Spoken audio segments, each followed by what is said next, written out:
Bersatulah Indonesia, jangan pernah terpecah belah.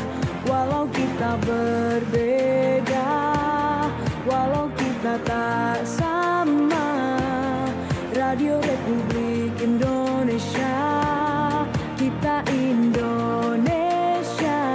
sesungguhnya.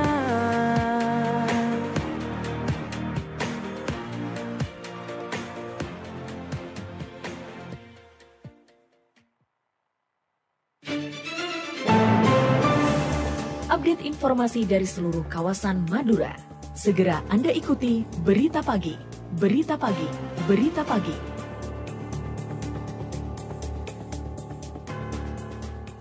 Jadi para pelaku usaha itu diupayakan tetap membayar karyawannya itu berdasarkan UMK, sehingga daya beli masyarakat juga terjaga.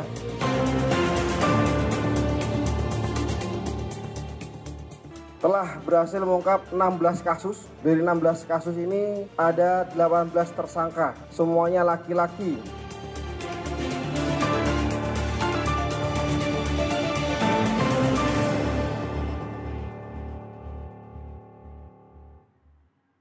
Selamat pagi pendengar Pro 1 dan pemirsa YouTube RRI Sumeneb.net. Pukul 6 waktu Indonesia Barat. Saatnya kita ikuti Berita Pagi edisi Kamis 18 September 2025.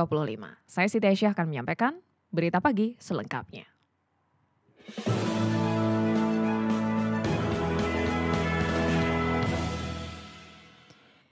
Kendati inflasi masih terjadi di Sumeneb, namun daya beli masyarakat masih terjaga jika pelaku usaha tetap membayarkan karyawan sesuai upah minimum kabupaten UMK, sehingga pertumbuhan ekonomi masih dipertahankan. Berikut laporan Rukaya Zain. Upah minimum Kabupaten UMK Sumeneb tahun 2025 disusun berdasarkan inflasi yang terjadi pada tahun sebelumnya sebagai salah satu upaya memenuhi kebutuhan masyarakat serta menjaga daya beli penerima UMK. Kepala Badan Pusat Statistik BPS Sumeneb Joko Santoso mengatakan sejak awal tahun 2025 memang terjadi inflasi namun terkendali sebab meskipun ada beberapa harga komoditas yang naik semisal karena kenaikan tarif PDAM namun daya beli masyarakat masih stabil. Di tengah dinamika fluktuasi perekonomian Indonesia saat ini, maka pelaku usaha diharapkan bisa membayarkan pekerja atau karyawannya sesuai dengan ketentuan UMK sehingga daya beli masyarakat tetap terjaga dan pertumbuhan ekonomi tetap tumbuh. Menurut Joko, pada triwulan kedua tahun 2025 pertumbuhan ekonomi di Indonesia saat ini memang turun namun masih di atas 5% bahkan mendekati 6%. Jadi para pelaku usaha itu diupayakan tetap membayar karyawannya itu berdasarkan UMK. Jadi biar mereka semua karyawan-karyawan yang bekerja pada perusahaan-perusahaan atau usaha-usaha yang ada di Sumeneb itu mereka bisa menikmati UMK. Jadi tidak menerima upah di bawah UMK itu harapannya ya. Tapi kan semuanya juga kembali lagi ke kemampuan dari semua usaha. Sehingga daya beli masyarakat juga terjaga. Kemudian ekonomi nanti juga tetap akan tumbuh kalau daya beli masyarakatnya terjaga. Joko Santoso menambahkan, hingga saat ini inflasi di Sumeneb masih di bawah target pemerintah, sehingga jika inflasi terjadi namun daya beli tetap terjaga, maka pertumbuhan ekonomi juga bisa dipertahankan. Sementara itu dari kawasan Sampang, meski terendah di Pulau Madura, Pemkab setempat optimis upah minimum Kabupaten UMK di daerahnya bisa meningkatkan perekonomian. Alvin Wari melaporkan. Upah minimum Kabupaten Sampang pada tahun 2025 adalah Rp2.303.661. Besaran ini merupakan kenaikan dari UMK tahun 2024 yang sebesar Rp2.182.861. Kendati mendapat kenaikan namun UMK di Kabupaten Sampang merupakan terendah di Pulau Madura. Kepala Bagian Perekonomian Sekretariat Daerah Kabupaten Sampang, Kustantina mengaku belum memiliki data soal pertumbuhan ekonomi dan inflasi hasil dari pengaruh UMK. Namun pihaknya meyakini sinergi antara besaran UMK Sampang dan pertumbuhan ekonomi telah dikaji dengan cermat sebelumnya, sebab sinergi tersebut penting untuk menciptakan kesejahteraan pekerja dan daya saing usaha secara berkelanjutan. Tim penyusunnya itu sudah dari kabupaten, regional, dan nasional itu sudah kita dirumuskan bersama sehingga UMK ini memang benar-benar UMK yang ada di kabupaten, dan harapan kami memang UMK yang sedikit naik ini, angkanya naik ya, itu bisa bermanfaat untuk masyarakat dalam rangka meningkatkan kesejahteraan terutama di sektor ekonomi ya, ekonomi masyarakat bisa bergerak, kemudian sektor UMKM juga bisa bergerak, itu juga bisa salah satu faktor untuk meningkatkan pertumbuhan ekonomi seperti itu. Adapun Pemkab Sampang sendiri menargetkan pertumbuhan ekonomi pada tahun 2025 sebesar 4,32%. Target ini naik dibandingkan pada tahun lalu yang sebesar 3,23%. Selanjutnya kita ikuti bagaimana tanggapan dan harapan masyarakat terkait pengaruh PMK terhadap pertumbuhan ekonomi dan inflasi.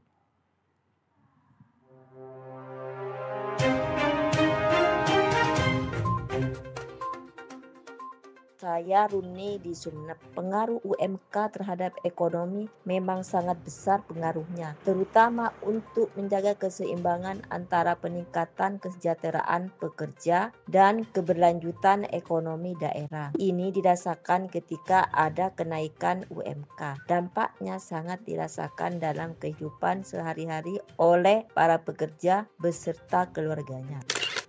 Nama saya Lutfi dari Sumeneb. UMK di Sumeneb ini kan lumayan tinggi lah ya. Ada lebih dari 2 juta sekian. Tapi itu cuma aturan yang dibuat oleh pemerintah daerah. Saya berharap UMK ini benar-benar bisa diterapkan secara menyeluruh sehingga perputaran ekonomi di Sumeneb ini bisa lebih baik. Tapi ada satu hal yang perlu diperhatikan juga. Pemerintah ketika mau menekan bahwa UMK ini harus 2 juta sekian, harus memperhatikan juga bagaimana kondisi usahanya. Kalau yang saya tahu di Sumeneb itu susah untuk mendapatkan penghasilan untuk karyawan tempat usaha itu yang 2 juta lebih. Paling sudah 750 sampai ke 1.500.000.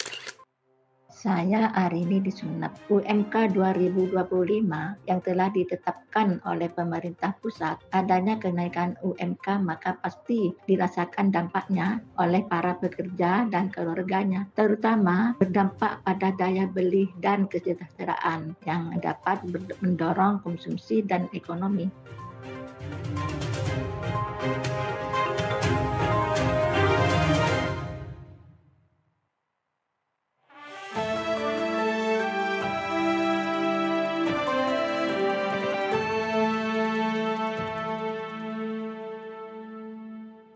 Pendengar dan pemirsa, topik komentar Buletin Berita Pagi RRI hari ini, pengaruh UMK terhadap pertumbuhan ekonomi dan inflasi di Madura. Naskah ditulis dan dibacakan Imam Mukhlis.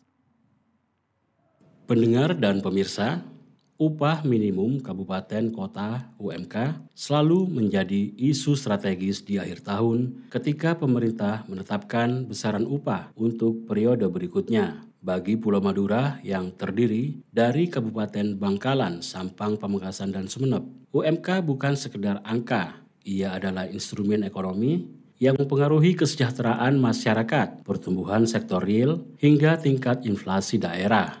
Kenaikan UMK terbukti meningkatkan daya beli pekerja. Pekerja dengan pendapatan lebih besar akan membelanjakan lebih banyak untuk kebutuhan pangan, transportasi, pendidikan, hingga rekreasi. Perputaran uang di pasar tradisional, warung, hingga usaha mikro kian kencang. Di Madura, yang perekonomiannya banyak bertumpu pada perdagangan hasil pertanian, perikanan, dan UMKM, dampak ini terasa nyata. Misalnya, kenaikan UMK di Bangkalan memicu pertumbuhan warung kopi dan sentra kuliner, sementara di Sumeneb permintaan terhadap produk olahan ikan melonjak seiring meningkatnya konsumsi rumah tangga. Namun, kenaikan upah membawa konsekuensi bagi pelaku usaha. Industri padat karya seperti batik Tanjung Bumi, garam rakyat, hingga industri kecil makanan khas Madura perlu menyesuaikan biaya produksi. Jika produktivitas tidak ikut naik, pengusaha kerap menempuh langkah menaikkan harga jual. Di titik inilah potensi inflasi muncul. Inflasi yang tidak terkendali dapat melemahkan daya beli kembali. Oleh sebab itu,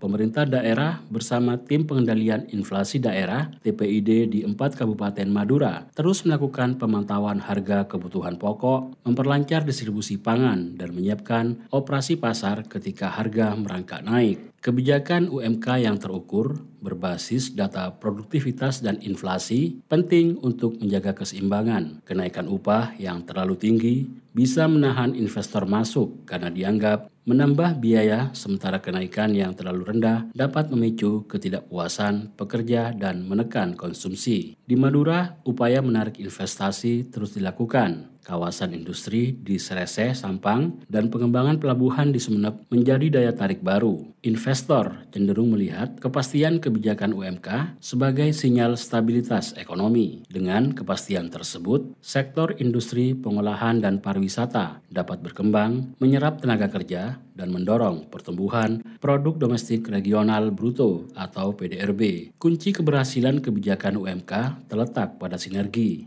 Pemerintah daerah perlu menyediakan program peningkatan keterampilan pekerja agar kenaikan upah sejalan dengan peningkatan produktivitas. Pengusaha diharapkan melakukan inovasi dan efisiensi proses produksi, sementara serikat pekerja dapat menjadi jembatan komunikasi agar tuntutan kenaikan upah tetap realistis. Data Badan Pusat Statistik (BPS) menunjukkan Madura mampu menjaga inflasi dalam rentan aman meski UMK naik setiap tahun. Sumeneb misalnya mencatat pertumbuhan pariwisata dan perikanan di atas rata-rata Jawa Timur. Pamekasan menonjol dengan pengembangan batik dan olahan hasil pertanian, sementara Bangkalan dan Sampang menguatkan sektor jasa dan perdagangan. Jika tren ini dipertahankan, UMK bukan hanya menjadi simbol kesejahteraan pekerja, tetapi motor penggerak ekonomi Madura yang berkeadilan. Dengan kebijakan tepat sasaran, kenaikan UMK dapat memacu konsumsi, menarik investasi, dan tetap menjaga inflasi di batas wajar. Sekian komentar, selamat pagi. Pendengar dan pemirsa, Anda masih bersama Berita Pagi RRI Sumeneb berjejaring dengan RRI Sampang serta dapat diakses melalui rri.co.id, aplikasi RRI Digital, dan YouTube RRI Sumeneb.net. Kami beralih ke informasi lain. Selama pelaksanaan operasi Tumpas Narkoba Semeru 2025, Polres Pamekasan mengungkap 14 kasus dengan 19 tersangka. Salah satunya masih berstatus pelajar. Purnama Iswantoro melaporkan. Selama operasi Tumpas Narkoba Semeru 2025, Satuan Reserse Narkoba Polres Pamekasan mengungkap 14 kasus dengan 19 tersangka serta barang bukti 24,87 gram sabu dan 66 butir pil Inex. Operasi tersebut dilaksanakan selama 12 hari, sejak 30 Agustus hingga 10 September. Dari belasan tersangka yang diamankan, salah satunya masih berstatus pelajar, inisial MA. Remaja berusia 15 tahun itu ditangkap anggota Satres Narkoba Polres Pamekasan saat hendak mengantarkan sabu di Jalan Raya Teja, Kecamatan Pamekasan pada 4 September lalu. Wakapolres Pamekasan Kompol Hendri Sulistiawan mengatakan, dari tangan tersangka yang masih berstatus pelajar itu, petugas mengamankan barang bukti sabu seberat kurang lebih 2 gram. Untuk proses ini sudah sampai tahap 2. Itu masih status pelajar kan? Iya. Usia berapa gram tuh Pak? Itu 2 gram. 2 gram. Paling banyak. Sementara itu, Kasat Narkoba Polres Pamekasan AKP Agus Sugianto menyampaikan kronologis penangkapan terhadap MA. Jadi kronologisnya dia tersangka mengantar barang kepada seseorang. Jadi anggota OSNAL mendapat informasi dari masyarakat bahwa di Jalan Raya Teja itu ada transaksi peredaran narkoba. Jadi bergerak ke sana, terus kedapatan tersangka tersebut. Polres Pamekasan mengimbau seluruh orang tua agar lebih ketat mengawasi pergaulan anak-anaknya. Selain itu, masyarakat juga diminta segera melapor jika mengetahui adanya peredaran narkoba. Sementara itu dari Bangkalan, selama operasi Tumpas Semeru 2025, Polres setempat berhasil mengungkap 16 kasus penyalahgunaan narkoba dengan 18 orang tersangka. Miftahul Umar melaporkan. Dalam pelaksanaan operasi Tumpas Semeru 2025 yang berlangsung selama 10 hari mulai 1 hingga 10 September, Satres Narkoba Polres Bangkalan berhasil mengungkap 16 kasus penyalahgunaan narkoba. Sebanyak 18 tersangka laki-laki diamankan, terdiri dari 13 wira swasta, 4 pekerja swasta, dan 1 belum bekerja. Kapolres Bangkalan Ajun Komisaris Besar Polisi Hendro Sukmono menyebutkan bahwa dari jumlah tersebut 6 tersangka diduga sebagai pengedar, sementara 12 lainnya merupakan pemakai. Barang bukti yang diamankan mencapai 100,93 gram sabu, tersebar di 10 kecamatan. Satu di antara tersangka ditemukan memiliki senjata api yang juga berhasil diamankan. telah berhasil mengungkap 16 kasus. Dari 16 kasus ini ada 18 tersangka, semuanya laki-laki. 18 tersangka ini terdiri dari 13 wira swasta, pekerjanya 4 swasta dan 1 belum bekerja. Hendro menegaskan hasil operasi tahun ini menunjukkan peningkatan dibandingkan tahun sebelumnya dari 12 menjadi 16 perkara. Terkait temuan senjata api, kasus telah dilimpahkan ke Satreskrim dan akan dikenakan Undang-Undang Darurat. Miftahul Umar, Pro 3 RRI terus mengudara untuk Indonesia. Dari Bangkalan kita bergeser ke Sumeneb, guna mendukung penurunan tingkat pengangguran dan memberikan kesempatan yang sama kepada masyarakat dalam memberikan peluang pekerjaan di Kabupaten Sumeneb, Pemkab melalui Dinas Ketenagakerjaan melaksanakan Job Fair 2025 yang berpusat di Geraha Wicaksana Abdi Negara Gedung Korpri. Berikut laporan Muhammad Ali. Pemerintah Kabupaten Sumeneb melalui Dinas Ketenagakerjaan menggelar pameran Bursa Kerja atau Job Fair 2025 yang berpusat di Geraha Wicaksana Abdi Negara atau Korpri. Wakil Bupati Sumeneb Kiai Haji Imam Hashim mengatakan kegiatan ini menjadi salah satu bukti pemerintah melayani masyarakat dalam mencarikan pekerjaan.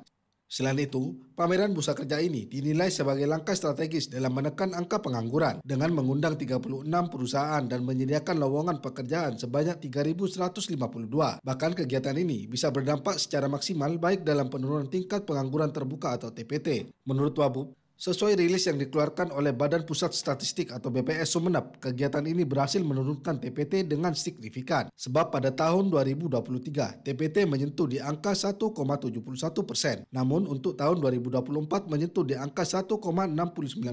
Untuk melakukan penurunan angka pengangguran di Sumeneb dengan dukungan masyarakat melalui berbagai cara, diantaranya dengan perluasan kesempatan kerja. Berkaitan dengan itu, saya mengajak kepada segenap masyarakat dan para pencari kerja untuk memanfaatkan kegiatan Job Fair ini, peluang kerja yang ada di perusahaan, prestasi mereka akan didapatkan secara maksimal. Wabub mengingatkan para pencari kerja agar berhati-hati dan bersungguh-sungguh dalam menekuni kesempatan yang ada dan terus meningkatkan kompetensi sesuai dengan kebutuhan industri. Sehingga melalui program ini dapat memperluas dan memberikan kesempatan peluang kerja yang sama kepada seluruh masyarakat di Kabupaten Sumeneb.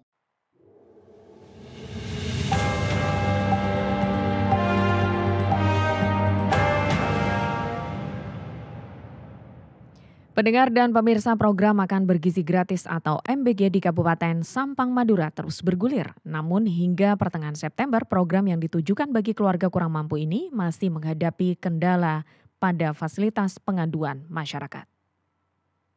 Satuan Petugas MBG Kabupaten Sampang memastikan setiap keluhan tetap bisa ditampung meski belum tersedia posko pengaduan resmi. Untuk sementara seluruh laporan masyarakat diterima langsung oleh pemerintah Kabupaten Sampang.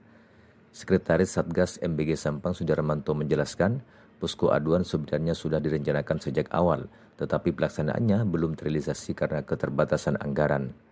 Rencana pendirian posko baru bisa berjalan setelah adanya alokasi dana pada tahun depan. Keberadaan posko dinilai penting sebagai pusat koordinasi dan respon cepat atas berbagai persoalan yang mungkin terjadi di lapangan, mulai dari distribusi makanan hingga kualitas gizi. Posko juga diharapkan menjadi sarana transparansi dan pengawasan bagi masyarakat penerima manfaat. Belum ada. Kalau ada masalah, makanya masalahnya tinggal masalah. Kalau masalah menu, kepala SPPG paling bertanggung jawab, ya. Bukan pengawas. Posko pengaduan. Satgas itu bukan pengawas. Karena poskonya juga belum dibentuk, masih rencana. Iya, dan itu pun kan nggak ada anggaran dan sebagainya. Itu hanya membantu bahwa program ini belum bisa nyampe. Meski demikian, kata Sudarmanto, hingga saat ini belum ada laporan maupun pengaduan terkait pelaksanaan program MBG di Kabupaten Sampang. Hal ini tetap menjadi catatan penting agar pemerintah daerah terus meningkatkan efektivitas program sekaligus memastikan hak masyarakat benar-benar terpenuhi. Dari Sampang, Madura, Hoirul Umam melaporkan. Masih dari kawasan Sampang, Dinas Kesehatan dan Keluarga Berencana Dinkes dan KB Kabupaten Sampang mengakui masih banyak anak di daerahnya yang belum mendapatkan imunisasi campak sehingga sangat rentan terhadap paparan virus. Surveillance Imunisasi Pencegahan dan Pengendalian Penyakit P2P Dinkes KB Sampang Esti Utami memastikan pihaknya kini sudah memperketat pengawasan pelayanan kesehatan mulai dari tingkat puskesmas hingga desa. Tim surveillance sudah diterjunkan untuk mengendalikan penyebaran penyakit agar tidak meluas. Namun Esti menyebut imunisasi tidak akan maksimal tanpa dukungan orang tua. Sebenarnya untuk masyarakat Sampang ya terutama pihak keluarga yang misalnya pihak ayah, pihak nenek gitu ya, yang selama ini adalah menjadi penopang keluarga, menjadi panutannya keluarga, mohon sayangi putra-putri kita gitu ya untuk mendapatkan imunisasi, karena imunisasi ini adalah modal ke depan anak kita. Menurut data Dinkes KB Sampang, hingga Agustus 2025 jumlah kasus campak tercatat mencapai 653 kasus. Adapun penolakan imunisasi akan menambah risiko pada balita untuk tertular campak. Pihak dinas terus melakukan sosialisasi untuk menjelaskan informasi yang benar dan akurat terhadap imunisasi, juga sangat berpengaruh pada kelompok penolak imunisasi ini. Bergeser ke informasi berikutnya, masyarakat diharapkan memiliki kepedulian dalam penanganan sampah sebab masalah sampah bukan hanya sekedar beban pemerintah, tapi juga kewajiban bersama untuk menciptakan lingkungan yang bersih dan sehat. Hal tersebut disampaikan PLH Kepala DLH Sumeneb, Anwar Syahroni ketika menjadi narasumber Dialog RRI. Selengkapnya dilaporkan Faisal Warid.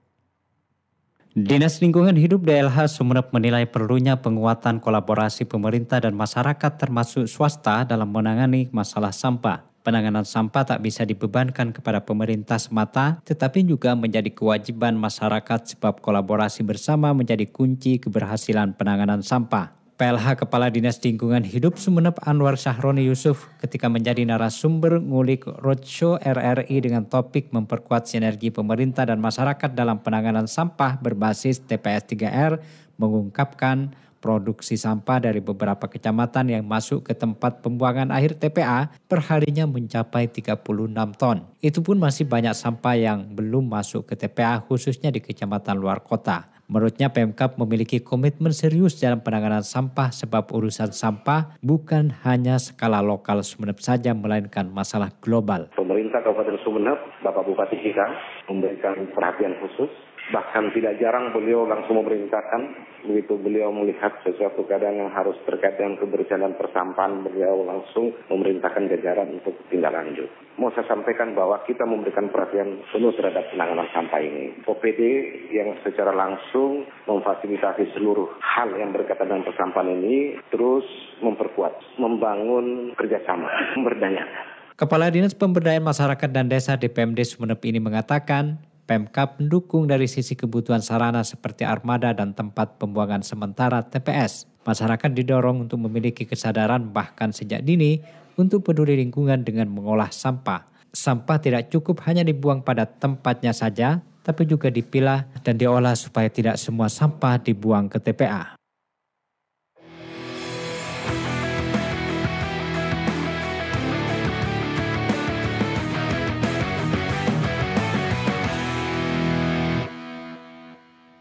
Terakhir kita bergeser ke informasi olahraga. Raja Dewantara Putra, atlet taekwondo asal Kabupaten Pamekasan, perkuat Jawa Timur dalam Pekan Olahraga Mahasiswa Nasional POMNAS ke-19.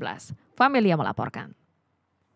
Atlet taekwondo asal Kabupaten Pamekasan, Raja Dewantara Putra dipastikan akan memperkuat kontingen Jawa Timur dalam ajang Pekan Olahraga Mahasiswa Nasional POMNAS ke-19 yang akan digelar di Semarang, Jawa Tengah pada 19 September 2025 mendatang. Raja Dewantara Putra, atlet binaan Taekwondo Indonesia Kabupaten Pamekasan, berhasil lolos seleksi ketat tingkat provinsi dan menjadi salah satu wakil terbaik Jawa Timur untuk cabang olahraga Taekwondo. Pelatih Kepala Tim Taekwondo Pamekasan, Sudianto, menyebut Raja sebagai salah satu atlet muda potensial dengan teknik dan disiplin tinggi. Menurutnya, Raja juga memiliki semangat juang dan mental bertanding yang kuat. Untuk itu pihaknya sangat optimis atlet binanya itu mampu menyumbangkan medali. Raja Dewantara Putra yang tanggal 21 sampai 24 POMNAS Jateng, Mbak, di Semarang. Ya, membawa Bapomi. Ya, Pomseh. Satu-satunya dari Jatim itu, Mbak. Persiapan sama karena Raja Dewantara ini kan juga lagi pemusatan persiapan PON bela diri itu, Mbak. Persiapannya kita latihan mulai intens lagi. Jadi dari persiapan fisik,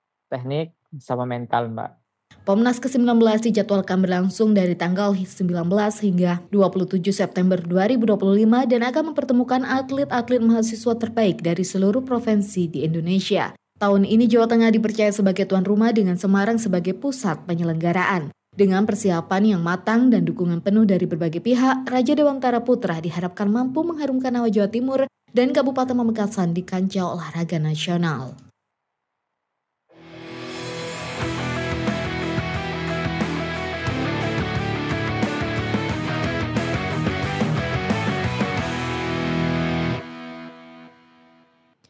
Pendengar dan pemirsa, sekian berita pagi produksi Radio Republik Indonesia Sumeneb. Untuk kritik dan saran, Anda bisa melalui telepon 0328 662317 atau melalui alamat email di rrisumeneb@yahoo.com.